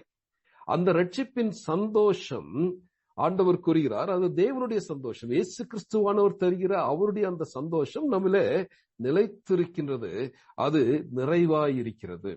அதே நேரத்துல இந்த சந்தோஷம் யாரும் நம்மிடத்தில் எடுத்துப்பட முடியாது. That is again a very great promise which God has given us. அதுவும் ஆண்டவராக இயேசு கிறிஸ்து அவருடைய வார்த்தையில அவர் கூறுகிறார். யோவான் 16:22. யோவான் 16:22 அவர் கூறுகிறார், உங்கள் சந்தோஷத்தை ஒருவனும் உங்களிடத்திலிருந்து எடுத்துப்பட மாட்டார். What a great promise. இதைதான் வாக்கு தத்துவம். இதைதான் நம்ம பிடிச்சுக்கணும். இந்த வாக்கு தத்துவங்கள் எல்லாம் தான் நம்முடைய உள்ளத்தின் ஆழத்தில் எழுதப்பட வேண்டியவைகள். ஆண்டவர் எனக்கு மகிழ்ச்சியை தந்திருக்கிறார், எனக்கு சந்தோஷத்தை தந்திருக்கிறார். இந்த சந்தோஷம் நிலையானது, நிறைவானது. அதே நேரத்தில் இந்த சந்தோஷத்தை யாருமே என்னிடத்திலிருந்து எடுத்துப்பட முடியாது. யாரும் எடுத்துப்பட முடியும். எந்த சூழ்நிலை ஆனாலும் சரி. ஆபகூக் தீர்க்கதரிசியினுடைய அந்த வார்த்தைகள் தான். வாழ்வினுடைய எல்லா ஆதாரங்களும் என்னை விட்டு போனாலும் நான் கர்த்தருக்குள் மகிழ்ச்சியாயிருப்பேன். காரணம் என்ன தெரியுமா? காரணம் என்ன தெரியுமா? ஆண்டவருடைய அன்பு. ஆண்டவருடைய அன்பை சந்தித்த ஒரு மனிதன் அது நிமித்தமாய் தன்னுடைய பாவங்கள் மன்னிக்கப்பட்டதனுடைய அந்த நிச்சயம், ஆக்கினை தீர்ப்பிலிருந்து அந்த மனிதன் விடுவிக்கப்பட்டான் என்கின்ற அந்த உறுதி, நித்திய ஜீவனினுடைய நிச்சயம், இவைகளெல்லாம் நம்மை மகிழ்ச்சி நிறைந்தவர்களாக வைக்க வேண்டும். எப்பொழுதும், எந்த சூழ்நிலையிலும். அது ஒருவேளை எப்படிப்பட்ட நிலைமை ஆனாலும் சரி, சந்தோஷத்தோடு கூட வாழக்கூடிய அந்த அனுபவம், இது ஒரு கனி. ஆண்டவர் தருகிற ஒரு கனி, ஆவியின் கனி, அவருடைய குணாதிசயம். அன்பை கூறினார், அந்த அன்பு தேவனிடத்தில் உண்டாகிறது. சந்தோஷம் என்று கூறினார், அந்த சந்தோஷம் தேவனிடத்திலிருந்து உண்டாகிறது. கர்த்தருடைய சந்தோஷம், அந்த சந்தோஷத்தை நமக்கு தருகிறார். அப்படியானால் ராத்திரி வேளையில நாம் கேட்க வேண்டிய ஒரு கேள்வி, ஆண்டவரே, எல்லாம் எனக்கு நன்றாக இருக்கிறது, நான் மகிழ்ச்சியா இருக்கிறேன், அதுவல்ல. ஒருவேளை நான் எனக்கு நன்றாக தோன்றுகின்றவைகள் எல்லாம் என்னிடத்திலிருந்து நீக்கப்படும் பொழுது, அவைகளெல்லாம் என்னிடத்திலிருந்து பறிக்கப்படும் பொழுது, ஒருவேளை நான் மகிழ்ச்சியாக இருப்பேனா? இந்த ஆவியின் கனி என்ன வெளிப்படுமா? யோசித்து பார்க்க வேண்டிய ஒரு காரியம். ஆண்டவருடைய சமூகத்தில் என்னை ஆராய்ந்து பார்க்க வேண்டிய ஒரு காரியம். ஏனால் நாம் தேவனுடைய பிள்ளைகள், தேவனால் அழைக்கப்பட்டவர்கள். நாம் இந்த உலகத்திற்குரியவர்கள் அல்ல. நம்முடைய குடியிருப்பு பரலோகத்தில் இருக்கிறது. அப்படியானால் அந்த பரலோகத்திற்கு ஏற்றவர்களாக நாம் வாழ வேண்டுமானால் இந்த கனி நம்மிடத்திலே காணப்பட வேண்டும். ஒருவேளை அநேக நேரத்துல அநேகர் அதை நீங்கள் அனுபவித்திருக்க முடியும். உங்களுடைய நண்பர்கள் உங்களிடத்துல கேட்டிருக்க முடியும், ஆண்டவரை அறியாத சகோதரர்கள், இப்படிப்பட்ட சூழ்நிலையில நீங்க இப்படி மகிழ்ச்சியாக இருக்க முடிகிறது கேட்டிருக்க முடியும். அநேகர் ஒருவேளை அதற்கு நீங்க சாட்சி கூற முடியும். இதுதான் கனி. இது மற்றவர்களுக்கு அது பிரயோஜனம் உள்ளதாக மாறுகிறது. எனக்கு தானே அது பிரயோஜனம் அல்ல. எனக்கு நம்பிக்கையை தருகிறது, எனக்கு மகிழ்ச்சியை தருகிறது. என் உள்ளத்தின் ஆழத்துல அந்த மகிழ்ச்சி நிறைந்திருக்கிறது, நிலைத்திருக்கிறது. யாருமே அதை எடுத்து போட முடியாத ஒரு மகிழ்ச்சி. அப்படியானால் எப்போதுமே எந்த சூழ்நிலையிலும் நான் மகிழ்ச்சியாக இருக்கிறேனா? அதுதான் கேள்வி. ராத்திரி வேளையில பரிசுத்த ஆவியானவர் நமக்கு உதவி செய்யட்டும். ஒருவேளை அப்படிப்பட்ட மகிழ்ச்சி இல்லாத சூழ்நிலையில நாம் வாழ்ந்து கொண்டிருக்கிறோம் என்று சொன்னால் ஆண்டவருடைய பிள்ளைதான், உண்மைதான். ஆனால் அதே நேரத்தில் எனக்கு இப்படிப்பட்ட மகிழ்ச்சி இல்லையே, நிறைவான நிலைத்திருக்கின்ற ஒரு மகிழ்ச்சி இல்லையே என்கின்ற அந்த உணர்வு நமக்கு இருக்குதுனால் இந்த ராத்திரி வேளையில ஆண்டவரிடத்திலே கேட்போம், ஆண்டவரே, இது ஆவியின் கனி என்று சொல்லி நீர் சொல்லியிருக்கிறீர். உம்முடைய பிள்ளைகளாக நாங்கள் உம்மாலே வழிநடத்தப்படும் பொழுது இந்த கனி என்னிலே காணப்பட வேண்டும்.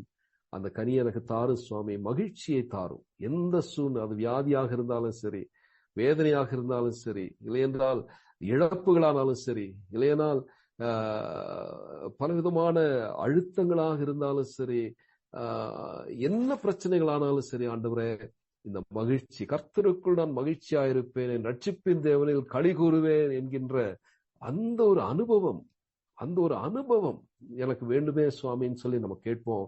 ஆண்டவர் நிச்சயமாக தருவார். ஏனென்றால் ஆண்டவர் நாம் அவருடைய பிள்ளைகள், அவர் நம்முடைய தகப்பன். ஆகவே அவர் விரும்புகிறதை நாம் விரும்பி கேட்கும் பொழுது அவரால் தராமல் இருக்க முடியாது. நிச்சயமாக அவர் தந்துதான் ஆக வேண்டும். ஆக அவரிடத்துல கேட்போம், ஆண்டவரே இந்த கனி நிறைந்த ஒரு வாழ்வை எனக்கு தாரும். அடுத்தபடியாக அவர் கூறுகின்ற இன்னொன்று சமாதானம். ஒருவேளை இதெல்லாம் நீங்க கவனிச்சு பார்த்தீர்களானால் இந்த ஆவியின் கனி ஆகிய இவையெல்லாம் அன்பை சார்ந்துதான் வருகிறது. ஒரு மனிதன் ஆண்டவருடைய அன்பை ருசி பார்த்து அந்த அன்பினாலே நிரப்பப்படும் பொழுது அந்த அன்பினுடைய வெளிப்பாடு, அதனுடைய விளைவாகிய சந்தோஷம், மகிழ்ச்சி, அது எதுவானாலும் சரி, ஆண்டவருடைய அன்பிலே நான் இருக்கிறேன், அவர் என்று அன்பு கூறுகிறார், அவருடைய மகிழ்ச்சி இருக்கிறது. அதனுடைய விளைவு என்னுடைய வாழ்க்கையிலே காணப்படுகின்ற ஒரு சமாதானம். இதை நாம் எப்படி புரிந்து கொள்கிறோம்? சமாதானம் என்று சொல்லும் பொழுது எந்த விதமான பிரச்சனையும் இல்லாதபடி, முரண்பாடுகள் இல்லாதபடி, போர் இல்லாதபடி, கலகம் இல்லாதபடி வாழ்கின்ற ஒரு வாழ்க்கை சமாதானம் என்று சொல்லி நாம் கூறிவிட முடியாது. ஏனென்றால் வெளிப்படையான அந்த போர் கலகங்கள் இல்லாமல் இருந்தாலும் உள்ளுக்குள்ள கலகம் நிறைந்த ஒரு வாழ்க்கை வாழ்கின்ற மனுக்குலம் அப்படிதான் வாழ்ந்து கொண்டிருக்கிறோம். ஒருவேளை வெளிப்படையாக நாம் யாரிடத்திலும் நேரடியாக சென்று சண்டை போடுவதில்லை, யாரிடத்திலும் நாம் விரோதமாக அந்த பகையாக நாம் அதை காண்பிப்பதில்லை. ஆனா உள்ளுக்குள்ள ஒரு விதமான ஒரு கசப்பு, ஒரு விதமான ஒரு கலகம், ஒரு விதமான ஒரு போர், முரண்பாடு, இவைகளெல்லாம் காணப்படும். இது சமாதானம் அல்ல. So then what is peace? It is not just absence of war, but it is the presence of inner tranquility. சமாதானம் என்று சொல்வது போர் அற்ற ஒரு நிலைமையை காண்பிப்பதல்ல, மாறாக உள்ளான ஆழ்மன அமைதி. இந்த வார்த்தைகள் எல்லாம் இன்றைக்கு கிறிஸ்தவர்கள் அல்லாதவர்கள் பயன்படுத்த ஆரம்பித்து விட்டார்கள். கிறிஸ்தவர்களாகிய நாம் அதை பயன்படுத்த தவறிவிட்டோம். ஆகவே இன்று அவர்கள் அந்த வார்த்தையை பயன்படுத்தி விட ஆரம்பித்து விட்டார்கள். ஆழ்மன அமைதி, டிரான்குலிட்டி, இன்னர் டிரான்குலிட்டி, இதெல்லாம் நமக்கு சொந்தமான வார்த்தைகள், ஆண்டவருடைய வார்த்தை கற்றுத்தருகின்ற வார்த்தைகள். ஆகவே இது நாம் உரிமை பாராட்ட வேண்டும். இந்த வார்த்தைகளை நாம் உரிமை பாராட்ட வேண்டும். இது கிறிஸ்தவனுக்கு உரிய வார்த்தை. இது ஆண்டவர் நமக்கு தருகிற ஒரு பெரிய சமாதானம், ஆழ் மனதில காணப்படுகின்ற சமாதானம். இதை எப்படி நாம் புரிந்து கொள்ள முடியும்? கடற்கரைக்கு நீங்கள் சென்றிருக்க முடியும். இந்த கடற்கரையில நின்று நீங்கள் பார்க்கும் பொழுது பெரும் அலைகளை பார்க்க முடியும். அப்படியே அலை அடித்து, அப்படியே புயல் அலையாக கொந்தளித்து வருவதை நாம் பார்த்திருக்க முடியும். ஆனா அந்த கடலுக்கு மேலாக இவ்வளவு பெரிய அலை இருந்தாலும் ஆழ்கடல் அமைதியாக தான் இருக்கும். அப்படிப்பட்ட ஒரு அமைதியை தான், அந்த சமாதானத்தை தான் ஆண்டவர் நமக்கு தருகிறார். அகைன் எப்படி அன்பு தேவன் அன்புள்ளவராக இருக்கிறார் என்று சொல்லி அந்த அன்பை ஆண்டவர் நமக்கு தருகிறாரோ, எப்படி ஆண்டவர் அவர் தன்னுடைய சந்தோஷத்தை நமக்கு பகிர்ந்து அளிக்கிறாரோ, அவ்விதமாக ஆண்டவர் அவரே நம்முடைய சமாதான காரணர். அவருடைய சமாதானத்தை தான் நமக்கு தருகிறார். இதை நாம் புரிந்து கொள்ள வேண்டும். உலகம் தருகின்ற சமாதானம் அல்ல. எபேசியர் 2:14 அவரே நம்முடைய சமாதான காரணரானார். எபேசியர் 2:14 அவரே நம்முடைய சமாதான காரணரானார். He himself was our peace. அவர்தான் நம்முடைய சமாதானம். அதே நேரத்தில் நமக்கு நன்றாக தெரியும் அவருடைய நாமம் சமாதான பிரபு, பிரின்ஸ் ஆஃப் பீஸ். வேற யாருமே சமாதானம் தர முடியாது.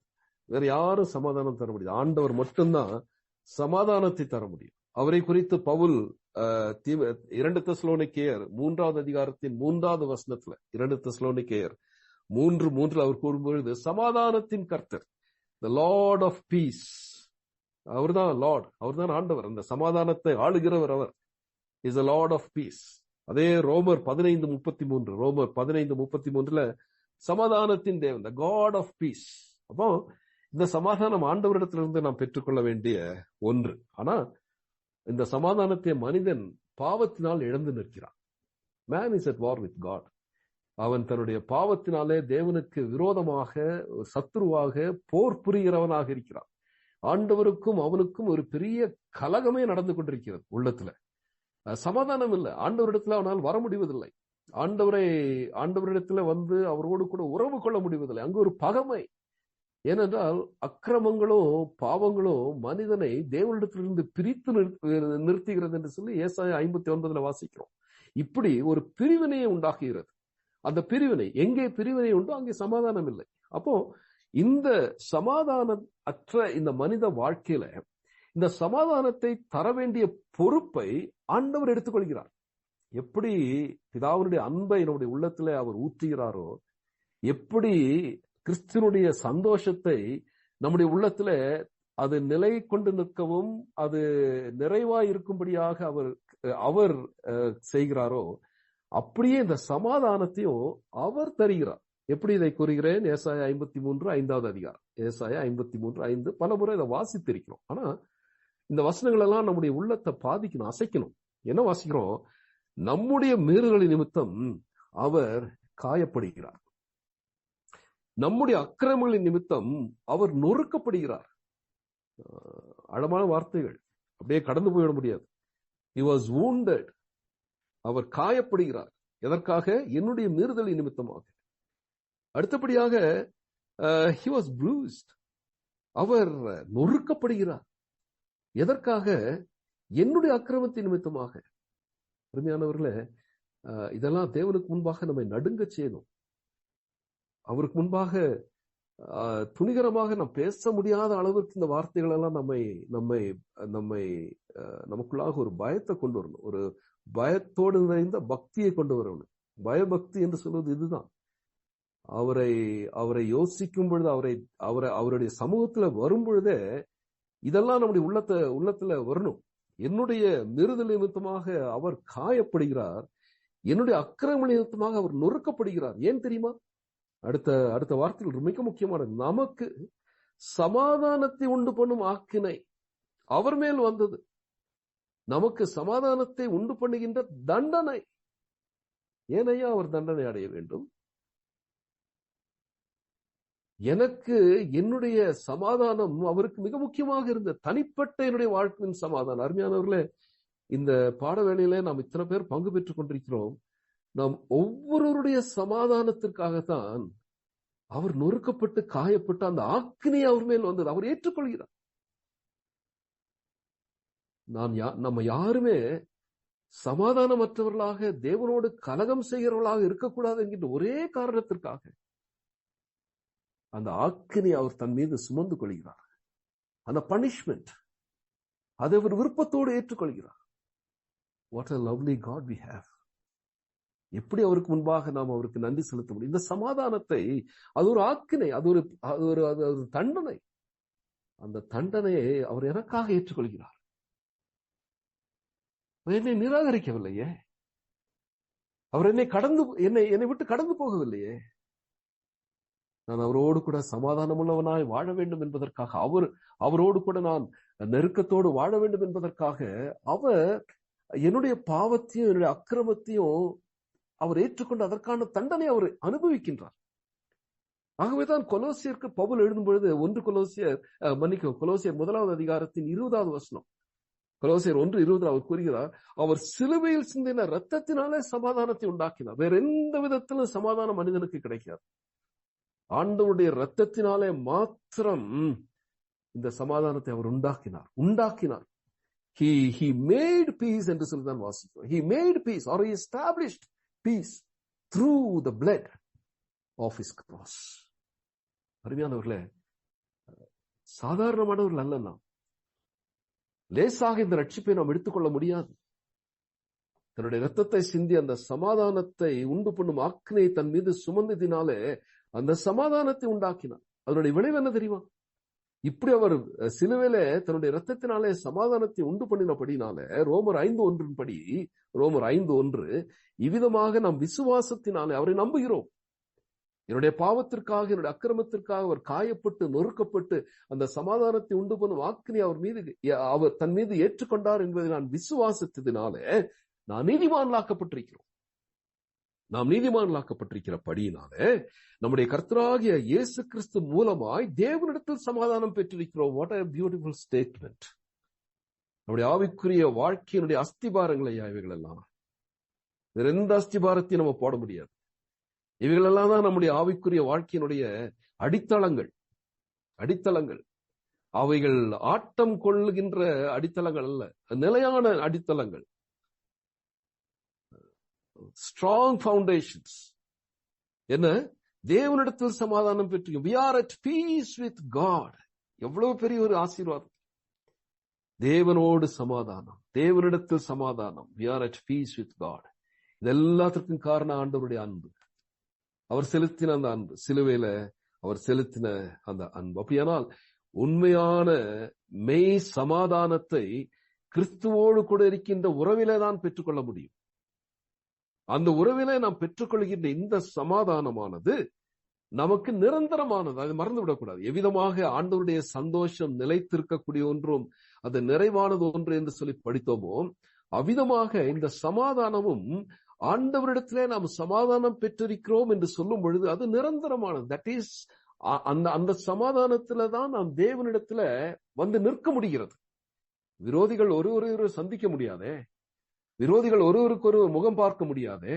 ஆனால் நானும் நீங்களும் விரோதிகளாகவும் கொலோசியர் 1:21 அவர் கூறுகிறாரே, முன்னே நீங்கள் அந்நியராயும் துர்க்கிரைகளினாலே மனதில சத்துருக்களுமாயிருந்த உங்கள், அதுதான் நாம் முன்னே அந்நியராயிருந்தோம், துர்க்கிரைகளினாலே மனதில சத்துருக்களாக இருந்த நம்மை பரிசுத்தரும் குற்றமற்றவர்களும் கண்டிக்கப்படாதவர்களுமாய் தமக்கு முன் நிறுத்தும்படிக்கு. What a beautiful way of lifting us up. பரிசுத்தரும் குற்றமற்றவர்களும் கண்டிக்கப்படாதவர்களுமாய் அவருக்கு முன்பாக நிறுத்தும்படிக்கு தம்முடைய சொந்த மாம்ச சரீரத்தில் அடைந்த மரணத்தினாலே நம்மை அவரோடு கூட ஒப்புரவாக்கினார். இதெல்லாம் இட்ஸ் a judicial peace. தேவனுடைய மனிதன் இதை விளக்கும் பொழுது விதமாக இட்ஸ் a judicial peace. நான் நியாயமாக நீதியாக நான் தேவனோடு கூட சமாதானமாய் இருக்கிறேன். அப்படியானால் இந்த ஜுடிஷியல் பீஸ் என்று சொல்கிறோமே, தேவனால் அவரிடத்துல விசுவாசம் வைத்ததினாலே அவருடைய இரத்தத்தினாலே நாம் சமாதானத்தை பெற்று தேவனிடத்தில் சமாதானம் பெற்றிருக்கிறோம் என்று சொன்னால், we must be experiencing this peace in our daily life. We are responsible to have the experiential peace. நம்முடைய அன்றாட கிறிஸ்தவ வாழ்க்கையில இந்த சமாதானம் அனுபவிக்கப்பட வேண்டிய ஒன்றாய் மாற வேண்டும். அதற்கு உதவி செய்கிறவர் ஆண்டவர். அப்படியானால் இந்த சமாதானத்தை தேவனிடத்திலிருந்து தான் பெற்றுக்கொள்கிறோம். ஆவியின் கனி சமாதானம் என்று சொல்லும் பொழுது இந்த சமாதானம் தேவனிடத்திலிருந்து பெற்றுக்கொள்கிறோம். ஏனென்றால் ஆண்டவராகிய இயேசு கிறிஸ்து திரும்பவும் தன்னுடைய சீஷர்களிடத்துல அவர் கூறும் பொழுது யோவான் 14:27 அவர் கூறுகிறார். யோவான் 14:27 சமாதானத்தை உங்களுக்கு வைத்து போகிறேன். நமக்கு வேறொன்றையும் அவர் வைத்து போவதில்லை. எந்த சொத்தையும் அவர் வைப்பதில்லை. ஒரே ஒரு சொத்து சமாதானம். சமாதானத்தை உங்களுக்கு வைத்து போகிறேன், என்னுடைய சமாதானத்தையே உங்களுக்கு கொடுக்கிறேன். நல்லா கவனிங்க. இந்த ஆவியின் கனி தேவனிடத்திலிருந்து பிரிக்க முடியாது. அவருடைய குணம். பிதாவின் அன்பை நம்முடைய நெஞ்சில் பொழிகிறவர் பரிசுத்தாவியானவர். என்னுடைய சந்தோஷத்தை உங்களுக்கு தருகிறேன், அது யாரும் எடுத்துக்கொள்ள முடியாது, அது நிறைவானது, நிலைத்திருக்கக்கூடியது. இங்கே கூறுகிறார், என்னுடைய சமாதானத்தை உங்களுக்கு தருகிறேன். You cannot separate the fruit of the Spirit from God. அவர்தான் எல்லாவற்றையும் தருகிறோம். அதே நேரத்துல இந்த நாம் தேவனிடத்துல சமாதானமா இருக்கும் பொழுது தேவ சமாதானத்தை நாம் பெற்றுக்கொள்கிறோம். When we are at peace with God, we experience the peace of God. தேவனுடைய, அதைத்தான் அவர் கூறுகிறார், என்னுடைய சமாதானத்தை உங்களுக்கு தருகிறேன். Peace of God. Peace of God. இப்போ இந்த சமாதானத்திற்கு தான் நாம் அழைக்கப்பட்டிருக்கிறோம். கொலோசியர் 3:15 அவர் கூறுகிறார், தேவ சமாதானம் உங்கள் இருதயங்களில் ஆழக்கடவுது. உண்மையா? இந்த வார்த்தை நம்மளே எந்த பாதிப்பை கொண்டு வந்திருக்கிறது?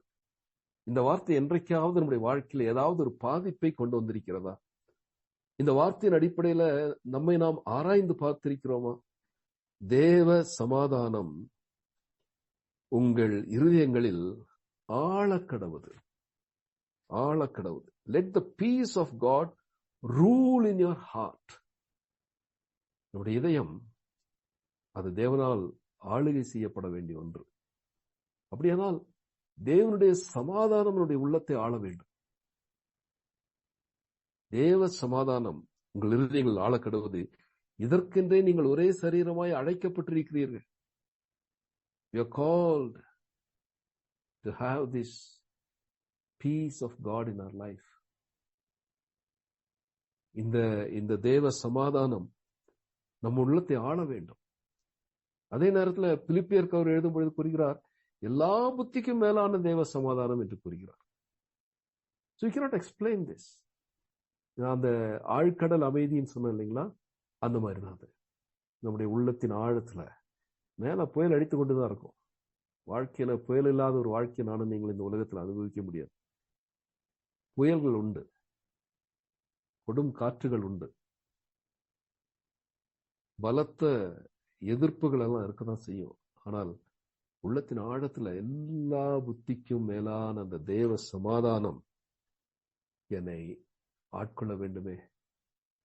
அப்போ இந்த ஆவியின் கனியினுடைய ஒரு அருமையான ஒரு இந்த சமாதானம் என்கின்ற அந்த அம்சத்தினுடைய ஒரு விளைவு, முதலாவது நான் தேவனிடத்தில் சமாதானமா இருக்க முடிகிறது. இரண்டாவது, தேவனுடைய சமாதானம் என்னுடைய உள்ளத்தை ஆளுகிறது. மூன்றாவது, சமாதானத்தின் தேவன் என்னை ஆளுகை செய்கிறார். அவர் எனக்கு சமாதானத்தை தருகிறார். Because peace is from God. அவ்வளவுதான். சமாதானம் கர்த்தரிடத்திலிருந்து வர வேண்டும். அதைதான் 2 தெசலோனிக்கர் 3:16 பவுல் எழுதுகிறார். 2 தெசலோனிக்கர் 3:16 சமாதானத்தின் தேவன் தாமே எப்பொழுதும் சகல விதத்திலும் உங்களுக்கு சமாதானத்தை தந்தருளுவாராக. அருமையான வார்த்தைகள் இல்ல?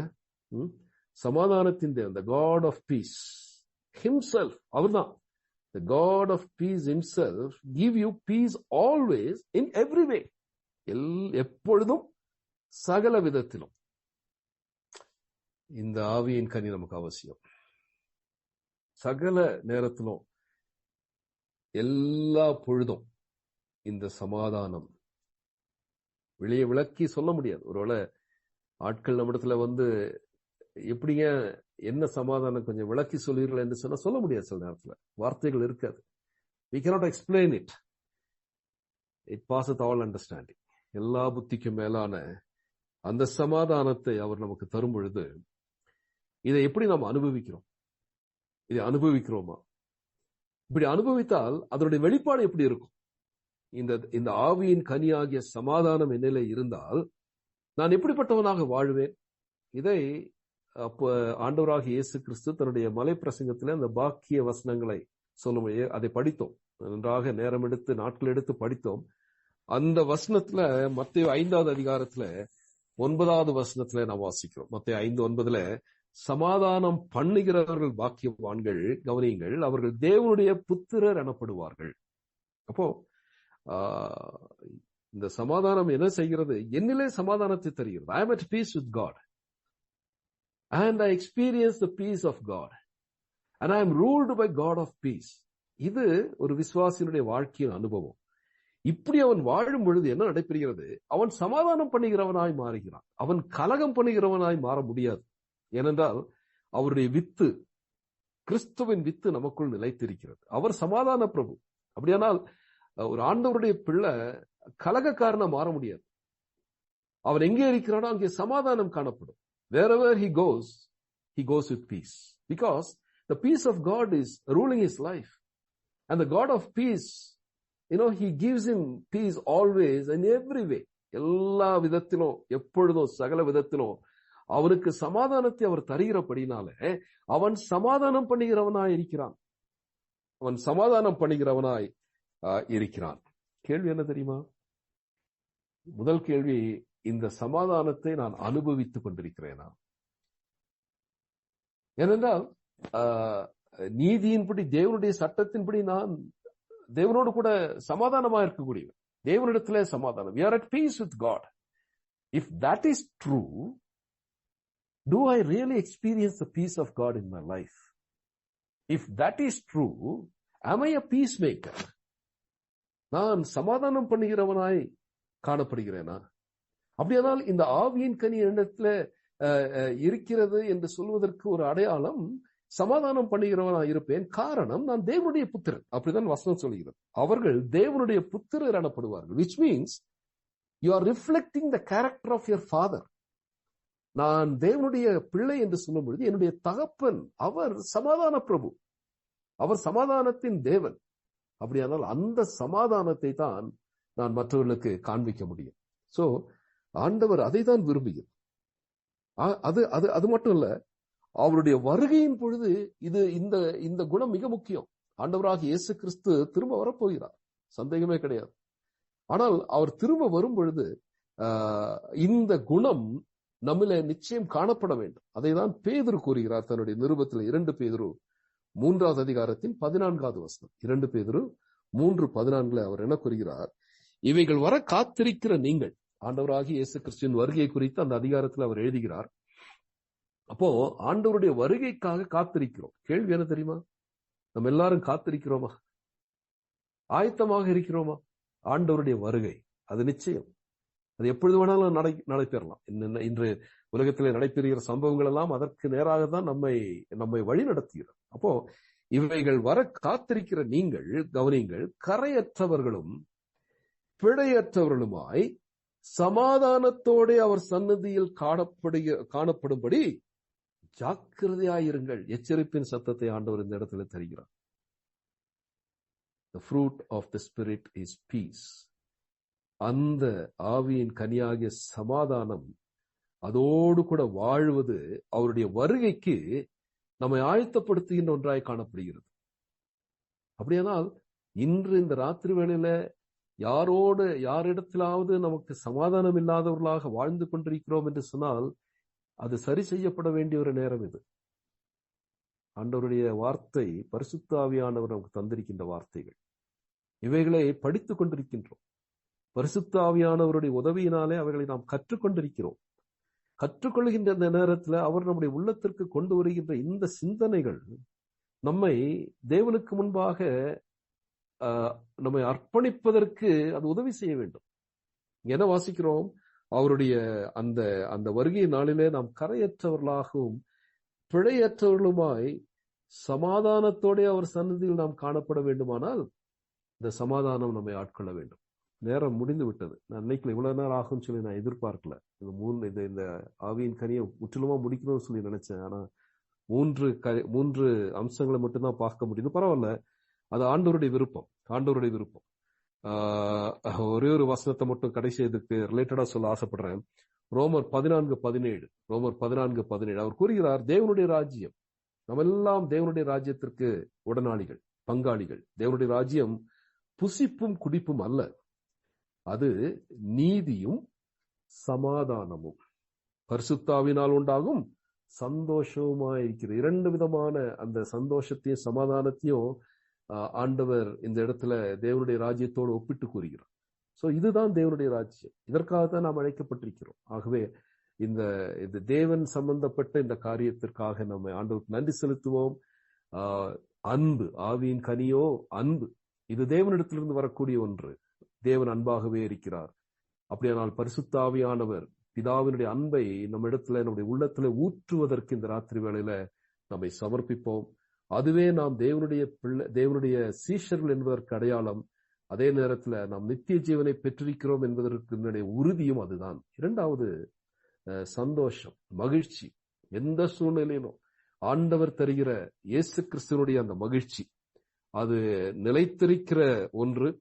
யாருமே நம்மிடத்திலிருந்து எடுத்துக்கொள்ள முடியாத ஒன்று. நிறைவாய் இருக்கின்ற அந்த சந்தோஷம், அது எந்த சூழ்நிலையில் ஆனாலும் சரி அந்த சந்தோஷத்தை நான் பெற்றிருக்க வேண்டும். அதே நேரத்துல சமாதானம், தேவனுடைய அந்த சமாதானம், ஆண்டவரிடத்திலே சமாதானமாயிருக்கிறோம், அவருடைய சமாதானத்தை பெற்றிருக்கிறோம். சமாதானத்தின் தேவன் நம்மை ஆளுகை செய்ய வேண்டும். அதே நேரத்துல சமாதானம் பண்ணுகிறவர்களாய், அதன் விளைவாய் நாம் தேவனுடைய பிள்ளைகள் என்று அதை நிரூபிப்பதற்கு இந்த சமாதானம் பண்ணுகிறவர்களாய் நானும் நீங்களும் மாற வேண்டும். அதே நேரத்துல அவருடைய வருகைக்கு இந்த சமாதானம் உள்ளவர்களாய் இருக்க ஆண்டவர் உதவி செய்வாராக. தலைகளை தாழ்த்தி ஜெபிப்போம். கிருபை மிகுந்த எங்கள் பரமபிதாவே, மீண்டுமாக நாங்கள் உமக்கு நன்றி செலுத்துகிறோம். ஆண்டவரே, எப்பொழுதெல்லாம் நாங்கள் உம்முடைய வசனத்திற்கு நேராக வருகிறோமோ, அப்பொழுதெல்லாம் எங்களுடைய ஆவிக்குரிய வாழ்க்கையினுடைய குறைவுகளை நாங்கள் உணர்ந்து கொள்ளும்படியாக பரிசுத்த ஆவியானவர் எங்களுக்கு அவைகளை விளக்கி தருவதற்காக நாங்கள் நமக்கு நன்றி செலுத்துகிறோம். அதே நேரத்தில் ஆண்டவரே, நீர் எங்களுக்கு உதவி செய்ய விருப்பம் உள்ளவராய் இருக்கிறீர். ஆண்டவரே, விருப்பத்தோடு வாஞ்சியோடு உடைய சமூகத்திலே நாங்கள் கேட்கின்றவைகளை ஆண்டவரே நிறைவேற்றி தருகிற வல்லமை மிகுந்த தேவன் ஆண்டவரே நீர்.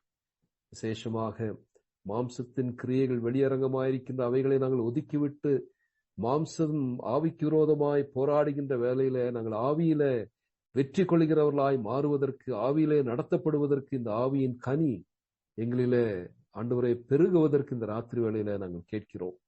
உடைய அன்பை எங்களிலே பெருகச் செய்யும் சுவாமி. ஆண்டவரே, உடைய அன்பு எங்களிலே ஊற்றப்படுவதற்கு தடையாக இருக்கின்ற எல்லாவற்றையும் மாற்றும் ஆண்டவரே.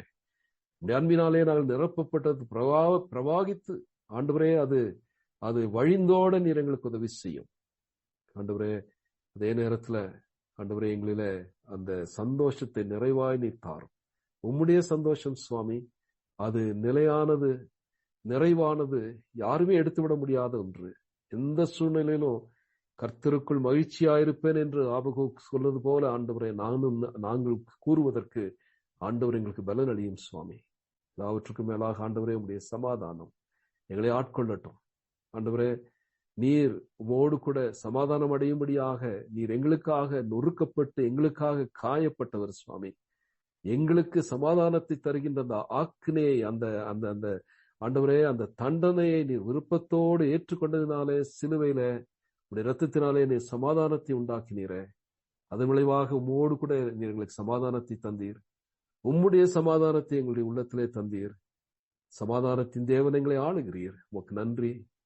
நாங்களும் சமாதானம் உள்ளவர்களாய் இருக்க உதவி செய்யும். சமாதானம் பண்ணுகிறவர்களாய் நீர்களை மாற்றும் தகப்பனே. உடைய வருகையில சமாதானம் உள்ளவர்களாய் நாங்கள் காணப்படுவதற்கு ஜாக்கிரதை உள்ளவர்களாய் இருக்க உதவி செய்யும்.